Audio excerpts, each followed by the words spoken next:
Have you ever wondered why Meghan is the way that she is?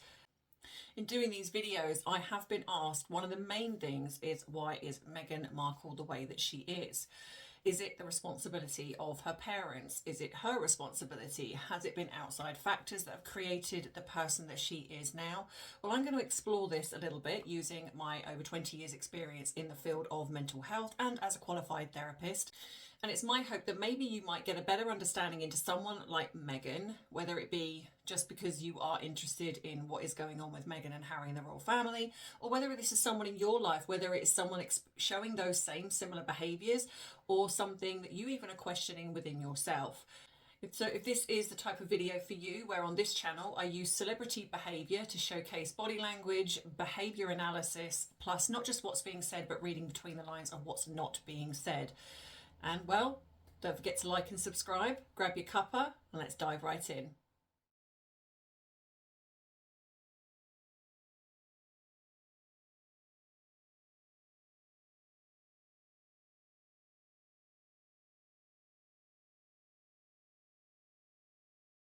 So hey everyone, hope you've had a great week so far, whether you are doing something relaxing, or you're on holiday, or you're just doing nothing, or working even. I hope it's been a good one. So one of the many things I get asked, I would say, this is definitely one of the most popular, is why? Why is Meghan like this? I get asked about Harry as well, but mainly someone like Meghan. And I think for a lot of people, what this has done, if nothing else, has highlighted narcissism or narcissistic traits. And there is a difference. I want to clarify that, because I see narcissism banded around a lot, where some people don't really understand or can differentiate between someone that shows sort of behaviors that are similar to narcissism to someone that has narcissistic personality disorder. And it's like, where does it start? Where does it come from? Can it be fixed? Can it be changed? You know, I get asked all of these questions. So I'm going to hopefully sort of clear this up a little bit, along with talking about the relationship between Meghan and her father, and her mother as well, but mainly her father, because I do feel, as you know, he was the one that was sort of quite prolific in her upbringing. I think he's sort of more the important one, and why she hasn't made up with him, because I think that's quite curious as well. So I think by now we can all say that we are on the same page in the fact that Meghan has, for the bare minimum, narcissistic personality disorder. You know, the malignant narcissist is very apparent within her. I mean, there's varying degrees of narcissism. Myself personally, given what I have seen, and this is not a diagnosis, because that's just not possible, but just giving an opinion on what I believe in Meghan's sort of behaviour and her lack of empathy, I would even go as far as to say that there is most definitely sociopathy and psychopathy. And I know a lot of you have agreed with this before, because I've spoken about this before, and I certainly see it in the comments. Now, the reason I say that is because you usually find that with someone with narcissism, they move on. So unless they have not found a new mark, a new person to target, they do stay fixated. And to some degree that does stay, unless their attention really is elsewhere. So for example, you know, if you've ever got into a narcissistic personality, usually when you're discarded by the narcissist, it's almost like a death. It's like you don't factor into anything, and that usually happens when they've found somebody else that can give them something that you no longer can give them. They've exhausted everything from you, whether it be financial, emotionally. So whatever the thing was that created that attraction between them and you, that's kind of, they've depleted that. And in most cases, I would, and I this is such a devastating thing, is that it really has such a traumatic effect on the person left behind. Not just because of the damage that they've done, but because when you suffer this level of abuse, your brain changes, and you can sometimes find yourself then going back into a similar relationship, or even missing the narcissist, and unfortunately that happens. And it's such a deep-rooted thing, and I feel that a lot of people certainly misjudge a person that's been in a narcissistic relationship, in the fact that, you know, if you're on the outside looking in, it's like, you know, you're better off without them, you know, they've gone now, so just think yourself lucky. You know, I don't understand why you want to go back. I don't understand why you're fixated on them, why you're checking their Facebook. And I think people like that don't really understand, unless you've been in it, in the trenches, so to speak. You cannot understand the amount of psychological warfare and damage that can be done to your brain through narcissistic personality abuse. And so, yeah, so that's a different thing. But when you're looking at someone like Meghan, it's like, okay, so where did it come from? Because she's very fixated on the royal family, and for all intents and purposes, to some degree, Harry, albeit that I actually feel that the royal family are the main protagonist in her eyes. So it's like they will get the blame for anything that goes wrong. She will see this as it's the fault of the royal family. And that's not true, but that's how she'll see it. Because when you start to see, when the narcissist starts to see that their hold is no longer relevant, like, for example, the royal family have ignored, she now will kind of look at it as like, I can't affect them, so what can I do to affect them? Which is why we're seeing what she's putting out on her Instagram. A narcissist hates two things. One, being told no. Two, being ignored. So when a narcissist is ignored, they will do anything to create the attention back on them. So the key thing really with her is, where did it start? And, you know, was she born this way? Was this developed? Because again, that's something that I have been asked as well. And okay, in the logical sense, it's very difficult to say exactly, because I'm not privy to her medical records. But going from what I have seen, especially given that there is footage of her behaviour, certainly when she was younger, where she showed tendencies of sort of spoiled behaviour, like having that sort of expectation to get what she wants. So it is very possible that Meghan has issues with empathy, thereby being a problem from birth. Very possible. And in those cases, then you could sort of think, well, okay, so then maybe that's forgiven, because, okay, she surely can't help it. Well, I know plenty of people who struggle with empathy, and one of the biggest categories of that are people with autism. They actually struggle with having a lack of empathy, but you do not see a lot of those. I mean, there are some, but not all, that go around behaving the way Meghan does. And even regardless of the fact that she's in the public eye, because obviously there was times when she was younger that she wasn't. As you know, most of you know that I have raised a son with autism, and he certainly doesn't behave this way. So then it comes down to nature versus nurture. So then, was then part of the issue, possibly with her being born this way, were then the external factors of the absence of her mother and her father, who for all intents and purposes seemed to spoil her. So in certain cases, yes, this I would have said is a big factor. Probably one of the biggest factors with someone like Meghan is that you have this lack of parenting on her mother's side. We also have the fact that her mother is known for drug use. So that's public knowledge. We know that's out there.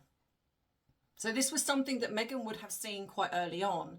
And then we obviously have the gap where Meghan's mother wasn't around, albeit they are trying to tell us something different, but that's not the case. Now, again, what that was, I think we know, but you know, it doesn't matter. At the end of the day, she was still absent from Megan's life early on.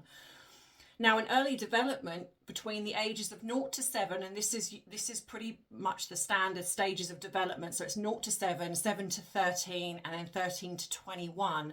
They're the three main stages of development. So you've got to think then of the fact that Megan had a lot of disruption very early on. And I think what happened with her father was he overcompensated. Now, again, looking back, we can say, well, then clearly it must be his fault. But I've certainly worked with parents that have spoilt their children. And again, I'm going to argue the fact that not every single child has turned out to be the way Megan has. So I think that when you're a parent and you've got an absent parent, then a lot of parents do overcompensate. That's not to say that that's a bad thing, but I think not every parent understands that later on in life this could have a really terrible effect on their child as an adult. Nobody knows what would happen, because like I say, there are people that have grown up and they've been spoiled and then they're fine, and then there are people that haven't been spoiled and have turned out to be one of the worst kinds of people on the planet. So I think it really does depend on a lot of things. I think it's very different. But we're talking about Megan. I will definitely say that I think that those were key factors in early development. And this is also quite common in narcissistic personality disorder with girls, especially. In boys, it's usually, not always, but usually actually a dominant mother that can create the narcissism in. And again, it goes one of two ways. If you have a very dominant mother that doesn't really have empathy, and this will be interesting because we have Megan, who, for all intents and purposes, is wanting us to believe that she's got 2 children.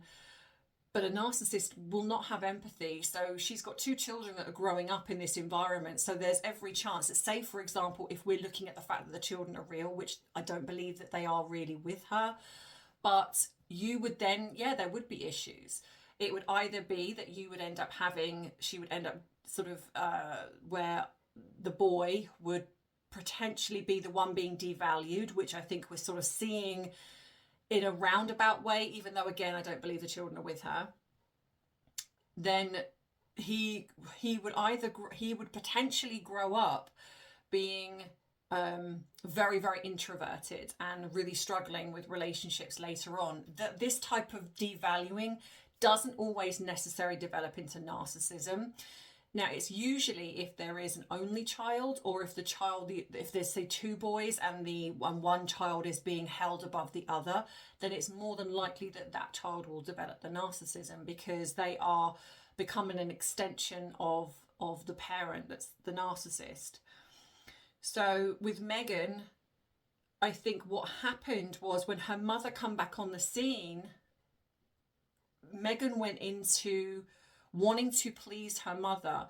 And again, none of this is excusing Megan's behavior, but it's understanding someone like Megan. So because she would then go into devaluing her father, which I think happened before even Harry, to a point. I think it was there. But I think that, unfortunately, Thomas Markle normalised her dismissive and quite mean and nasty behaviour. She would be charming and be wonderful when she wanted something, but when he didn't give her what she wanted, or she didn't get her own way, she would then really be quite nasty and cruel to him. And possibly because of the way his relationship was with her, he would then sort of try and do anything to please her, to get her back into kind of like loving him again, so to speak. And Megan would learn early on that this was how to manipulate him. So because he was the only parent around, then she kept him on side because she needed him. But then when her mother come back on the scene, and if you look back into like some of the early things that we were told about her, that was when she then started playing both parents off against each other. And I think that was also around the time she moved in with her mother. So it was like her father was surplus to requirements at this point, and then she moved in with her mother, which was obviously devastating to Thomas, because in his eyes, he's done everything for her. Now, at the end of the day, no matter whether you've done something for your children or not, your child is not beholden to you. No matter what kind of parent you are, you're not, once your child gets to a certain age, they're not beholden to you. But however, I can see, as a parent myself, I can see from Thomas's perspective how, he's been the one that's carried the load, so to speak, being the single parent, tried to do everything right by her. Then as soon as her mother sort of comes back around, she's like, cheers, thanks, bye. So I can imagine from a parent perspective, that must have been incredibly hurtful. Now, obviously, I don't know how or why things developed, in the real sense, but this is very classic with narcissistic behaviour, because she then decides that actually her mother's back on the scene, so she would want to please her mother. And there was an interesting video that I saw that was actually recent, where, and if I can find it, I will put it up, because to me it does showcase that even now Meghan is still wanting to please her mother. And I don't mean this in the normal sense. We all, we love our parents, I want to please my mum, but not in the way that it's like Meghan is kind of like resorts to being that little girl. And again, this is not excusing her behaviour, it's just giving an understanding and an insight into what has kind of gone on for her. So in this video, like I say, and if I find it, I will put it up here, but in this video, she's making a pudding, and she's getting her mum to try it.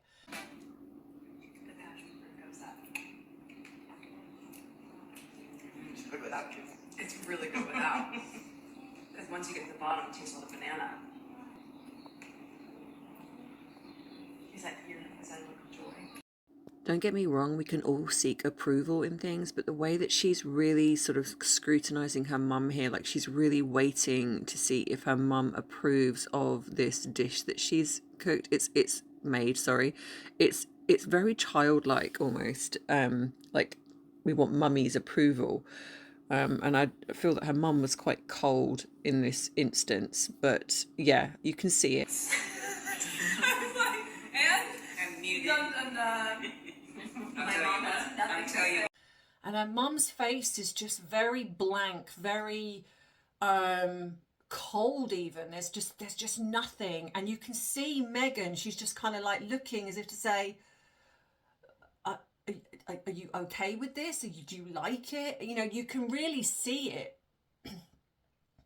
And then obviously then her mum responds, and it's almost like a relief. It's like, oh, she does like it. Okay, that's good. And again, like I say, I'm not excusing her behaviour, but you can see it. So I think that this is something that is very much laid another foundation, in a sense, alongside what's gone on with her father, of how she sees her mother. And you've also got to remember that I also believe that her mother knows where the skeletons are buried, so to speak. So her mother will know everything. And the reason being she's entrusted her mother with the grift is because her mother is one as well. Meghan has learned from her mother. And the reason her father has been pushed to one side, alongside, not just because of the image that she doesn't want him around, of like the way he looks, that it's embarrassing for her, all of those things. I think it runs sort of deeper than that. I think it's because I don't think she can lie to him. Whereas her mother, she can lie to, in a sense, but in a way get away with lies, because her mother is just kind of like, I don't care, as long as we're getting money, as long as you're putting me, because I would absolutely imagine that anything that Meghan has got, she's given a lot of this to her mother. Her mother knows things. So her mother has done very well out of this. And so her mother is going to be interested in keeping Meghan on side as well, purely and simply. But she will do it in a way that's sort of controlling, so to speak. Like, I know things, you've got to be really careful. She will not be a loving parent. And I think Meghan, in a way, wants that, but doesn't quite know how to get it, because narcissists don't know really what real love is. They just know it on the surface. But ultimately, all narcissists are insecure people, which is why they do what they do. So the reason why then Thomas was completely discarded was, my opinion was because of the fact that she's now got her mother, and her mother is like part of the grift, so to speak. So she couldn't allow her father to come to the wedding because she would have been exposed. All of the lies that she told Harry to get Harry involved. And I absolutely will categorically say that I believe within 99.9% that with Meghan possibly stating there was a fake pregnancy, fake miscarriage, etc., that her mother was involved in that. And so this is why I feel that she's had to keep her mother around, because her mother knows too much. And her father probably wouldn't have gone along with this. As much as I believe that he loved her, loves her, whatever it is, I don't think that she could have lied and got away with it with him. And so this is why he was always going to be discarded. That he was never going to go to that wedding. And I think that she, which we all know, absolutely set up the paparazzi situation, because it never made sense. It never made sense, especially given how she's behaved, how much she was supposed to have loved her father. That in the 2 years, because what people forget, which, well, the cult squad seem to forget, is that they blame her father for this pap shoot thing. But that was 2 years. That was 2 years after she sort of met, or at the very least, okay, a year and a half. So why didn't Harry meet him in that year and a half leading up to the wedding? She apparently rang him and told him that she'd met a prince, but she never introduced them. And the reason why is because she probably knew that Harry would ask questions, or he would ask questions, etc., her dad, and the truth would be found out. And she couldn't risk that. She couldn't risk that. So I think she's curated this image of, I'm downtrodden, you know, I've come from very, very humble, tough upbringing. My once I got slightly successful, my family just, you know, they wanted my money, they wanted that success, they wanted stuff from me, and I just wanted to separate myself from that. And they really tried to sort of pull me down. It's like, you can imagine this sort of sob story that she would have told him. Now, if he'd have met Thomas, that would have gone against anything that she'd have said, because he would have been like, no, absolutely not. I've done everything for this woman. You know, I've raised her, I've looked after her, and also the sob story that Doria would have told as well. So this lie would have gone not just from Meghan, but from Doria as well. And so if they'd have met Thomas, then, so they have to discredit him. And unfortunately, and I will say unfortunately, I think Thomas played right into their hands. I don't understand why people say that he's in on it still. I don't really quite get that. And if someone can explain to me if you do believe that he's in on this, because given what he's gone through, given what I kind of have seen, I don't see that he's benefited from this in any shape or form. So I'm not really understanding that. But I think that, yeah, I think that she was always going to eliminate him in a sense from, and I think that he played, because of his desperation to get her to talk to him, aside from sort of trying to contact her, and she shut down every avenue. And I think so then he resorted to the media to get his point across. Unfortunately, the media, they are like vultures, and they took a vulnerable man, a man that had a desperation to talk to his daughter, a man who for all intents and purposes felt that his daughter loved him, and is then completely discarded. And I think they also used that. And I'm sure that they did okay. I'm sure they got some monetary value from interviews, etc. But that, just to me, that was how it sort of played out. I think they took advantage of the fact that he was just desperate to get his voice out there. But the unfortunate thing is, because someone like Thomas, and even, like, say, his brother, not so much Samantha, because I think that she's actually quite intelligent. I've spoken with her and she seems really lovely. But I think that because of sort of who they are, they're not, in a sense, very worldly wise when it comes to the media. And so the media were just kind of reeling them in and just kind of like saying all this stuff. And it's like, and they were just being open and honest. And they were saying some things which, for all intents and purposes, a lot of us were kind of going, oh God, I wouldn't really say that. I mean, me personally, it's like, I don't think there's something I would do, but then I'm not in his situation. I haven't got a child that's married into the royal family and is completely ignoring. And I think, if we're honest, we've all been possibly in situations where maybe we've had a falling out with one of our children or one family member. And there are some people that would then put something on Facebook or put something on Instagram or YouTube or whatever. Others don't, but some do. People just get desperate in those moments and they do things. Was it the right thing to do? Probably not. And I don't know if I agree with it. But, I'm not in their shoes, so it's difficult to say. And I do think that, unfortunately, he played right into her hands. And so she was able to use him talking to the media, and then the photo shoot thing that he did with the guy that I believe was setting him up, and Meghan was responsible for that.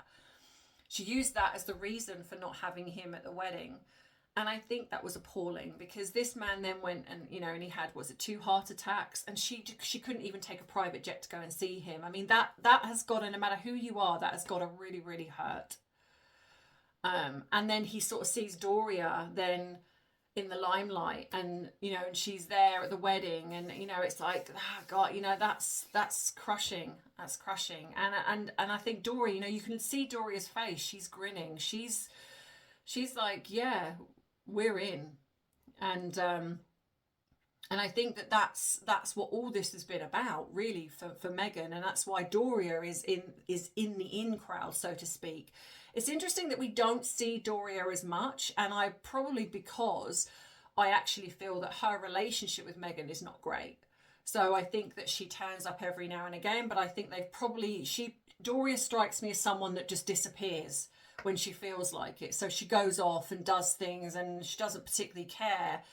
And if it was anyone other than Meghan, you could sort of sit back and think, that's not a nice situation to be in, But like I say, I have worked with many, many people who have had terrible parents.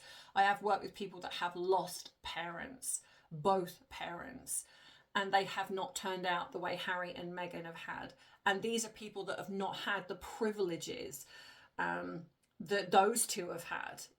So the fact that they have had everything handed to them pretty much, regardless of what's happened to them with their parents, etc., that is not an excuse for behaviour. When you get to that point when you're an adult and you're starting to have self-awareness to you're hurting people, that's the point when you kind of go, you know what, I'm not going to do this anymore.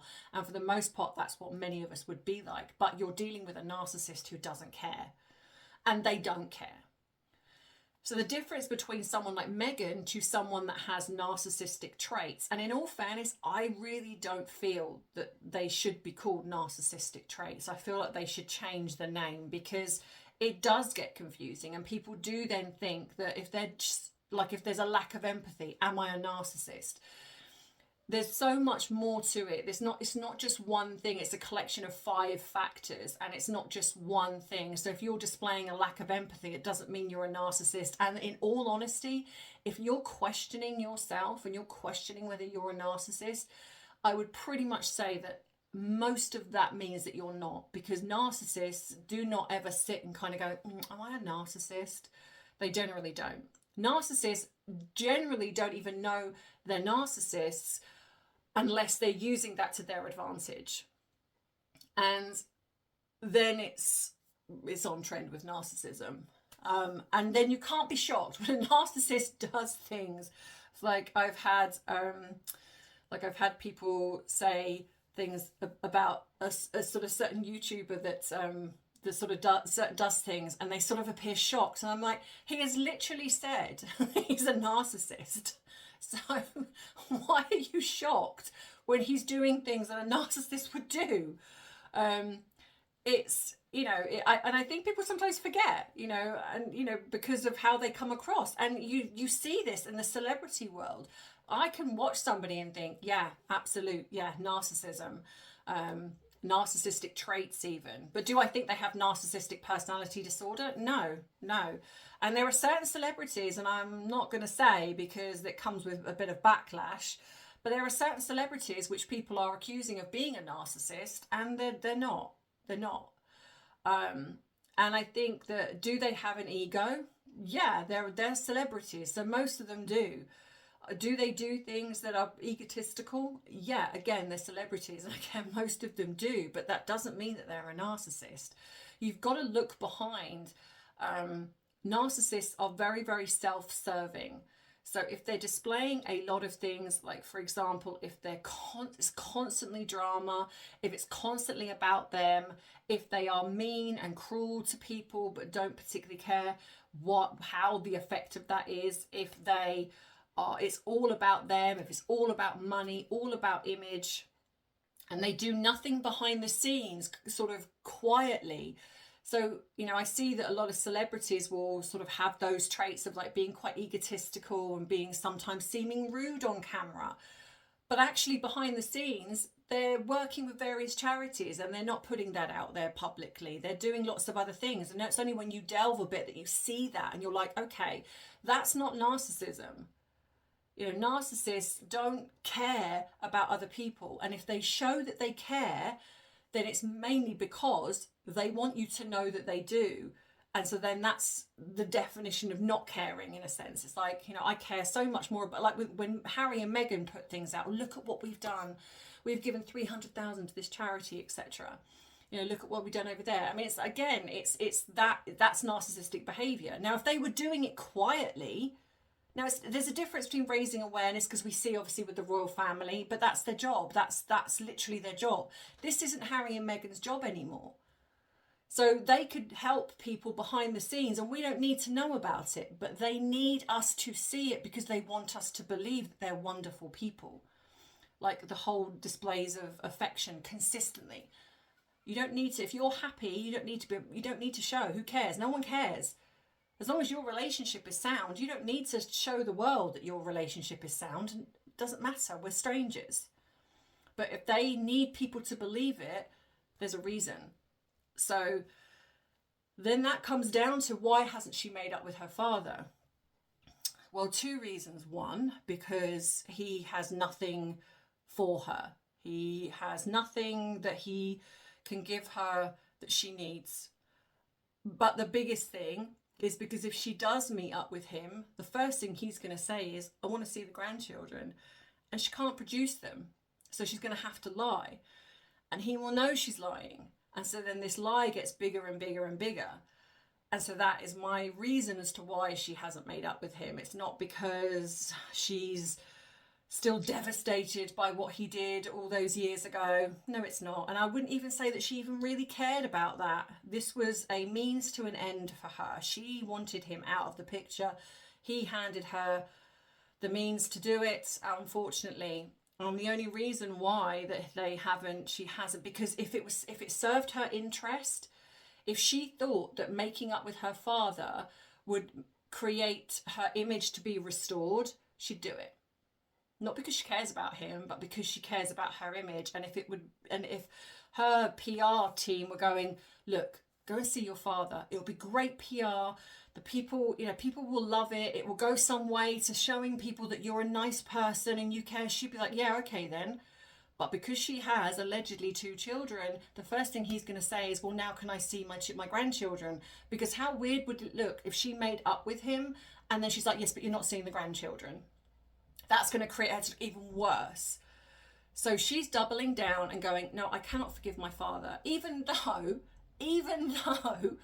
the irony of the fact that her and Harry have done far worse in regards to the way they've played the media with the royal family than what he's done to her, this alleged getting photographed and talking to Dan Wootton or whoever, or GB News or whoever he spoke to, what they've done with the various interviews, Oprah, books, whatever it is that she's done, the mock-you-series, all of those things are far worse, but yet they want the royal family to forgive them and for it all to be okay. But yet she can't forgive her father because it's not about forgiveness. It's about the fact that she knows that if she goes to speak to her father, that he will ask where the children are, and she cannot produce 2 children. So she cannot do that. So yeah, so that's what I think. So yeah, so there is, like I say, and also I will say that if you feel that there's narcissistic traits, they can change. And that's why I don't like the term narcissistic traits. So we'll say traits that look similar to narcissism. If you feel that you have those, then they can be worked on, because as soon as you have self-awareness, it means you can work on something. And that's why a narcissist will never work on something, because they don't believe that they have it. And like I say, the only reason they might talk about possibly having it is because they're using it for their agenda. So, and then but they don't care about the outcome either way. They're not going to change something because they're getting their fuel from that. So yeah, so if you having that moment where you think, oh, I think I might be narcissistic, I can pretty much tell you you're not. But if you still want to go further with that, then just know that having that awareness, there are things that perhaps you're doing in your behavior that you think, okay, yeah, that's similar, then it shows that you have awareness, and it means then you can work on that. If you go to a narcissist and say you're a narcissist, well, yeah, they're not going to go, yeah, and unless they do, and they don't care about, they just don't care. So yeah, so that's my thoughts on that. So I hope that might help you, because I think at some point we've all been in a situation where we have dealt with a narcissist or someone that has certainly similar traits to that. And it is very challenging. And so just to finish this off, people have said to me the best way to deal with them, unfortunately, until you are off their radar, the only way to deal with them is to ignore them. And as much as they hate that, and it does get worse a lot of the time before it gets better, but going head to head with a narcissist, you'll never, I want to use the term winning because it's not about winning, but you'll never succeed in a sense, because they don't care enough to stop. And if you're giving them the fuel, then they're just going to keep going. A narcissist will tend to wear off in a sense of and sort of walk away from you if they find someone else. And that's why with Harry and Meghan, the reason she's stuck around for the moment is because she's not made a success of anything, and she's not met anyone that she's got secure yet. The minute she does, and there's rumours of her schmoozing, is it Ted Sarandos, the one of the Netflix guys, and he's older. And I have said that if she's going to meet someone, it possibly will be somebody that's older, that's got money, so that would track. So yeah, but until then, her and Harry are going to sort of keep going in and out of this thing that they're doing. I absolutely do believe divorce has been spoken about. She doesn't shop for a divorce book if it hasn't. It's been spoken about. But I do think, and I will say this, she wants a big payout. And I think that the royal family have said no, because it's possible that Harry has possibly gone to his father or wanted to speak to them about helping him where that's concerned, and they've possibly said no. So he's in a sense stuck with her. And he's made his bed, he's got to lie in it, so to speak. Yeah, but we'll see. But that's just my thoughts on why her mother is the way she is. Her mother is sticking around. But like I say, I think that's why sometimes we see her and sometimes we don't, because I don't think she's someone that really is maternal. And also then they're the reasons why she hasn't made up with her father. I'm sure there are other factors, but that's just my thoughts on this video. So let me know what you think in the comments. Do you agree? Do you disagree? Is there something you thought of that I haven't? Because that's always possible, because I don't know everything. And yeah, so let me know if you'd like to treat me to a cuppa. You can do. There's my Amazon wish list and all of those things. I need to go into this at the end of every, because I know I do this at the end of every video, and I think most of you switch off at this point. So everything you need is in the description box below. If you want to support in other ways, you can. If not, that's okay too. But please don't forget to hit that like and subscribe button if you want to not miss future uploads. So I will see you next week. Have a great weekend, whatever you are doing. Don't forget to go across to my Bite Size Tea channel, because there will be other videos going up over there. And please go and support it, because yeah, it's my little venture, and I hopefully want to make that one successful too. So yeah, that being said, as always, I love you, I appreciate you, but most of all, I respect you. Take care. Bye-bye.